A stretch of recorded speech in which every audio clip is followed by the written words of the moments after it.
सवाल को मैं पहले तो ये बताएं कि आप पाकिस्तान आई कैसा लग रहा है, हमेशा उर्दू कॉन्फ्रेंस में आती हैं और कैसा आपको यहाँ आकर लगता है? हमेशा नहीं आती, ये सिर्फ दूसरा साल है, क्योंकि मुझे लिखते हुए ही सिर्फ तकरीबन 3 साल का अरसा हुआ है, लेकिन मुझे आके बहुत अच्छा लगता है कि अहले कराची ने मेरी जो छोटी मोटी कोशिश है उसको बहुत अच्छा रिकग्नाइज़ किया है।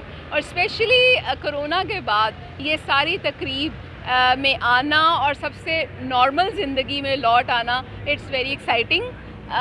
किताब आपको पता ही है लॉन्च हो रही है, ख़वातीन के मसाइल के मतलब है। टॉपिक बहुत कंट्रोवर्शियल है, मुझे फेमिनिस्ट ना कहो। क्यों टॉपिक ये रखा गया है? क्योंकि लोग फेमिनिज़म को बहुत नेगेटिव सेंस में लेते हैं और समझते हैं कि ये कोई बहुत ही बेबाक किस्म की औरतें हैं जिनका कोई मगरबी एजेंडा है और वो मुल्क में पता नहीं क्या फहाशी फैलाना चाहती हैं। तो मैंने उन सारे इश्यूज़ को एक्सप्लेन करने की कोशिश की है कि what is meant by feminism. मेरे लिए फेमिनिज़म इज़ ह्यूमनिज़म, कि आप औरत को वही राइट्स दें, वैसा ही समझें जैसे आप हैं। आपका दिल क्या कहता है, औरत का दिल भी वही कहता है। आपकी जो ख्वाहिशात हैं, आपका जो आज़ादी है, आज़ादी का मतलब इल्म की आज़ादी, काम करने की आज़ादी, वो उसको भी हासिल हो।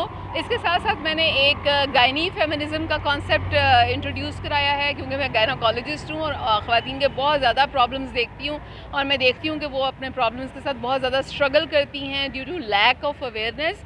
सो मुझे ये ख़्याल आया कि उनको अपने जिस्म के मुतालिक ज़्यादा मालूमात होनी चाहिए, अपनी सेहत के इस बारे में शऊर होना चाहिए।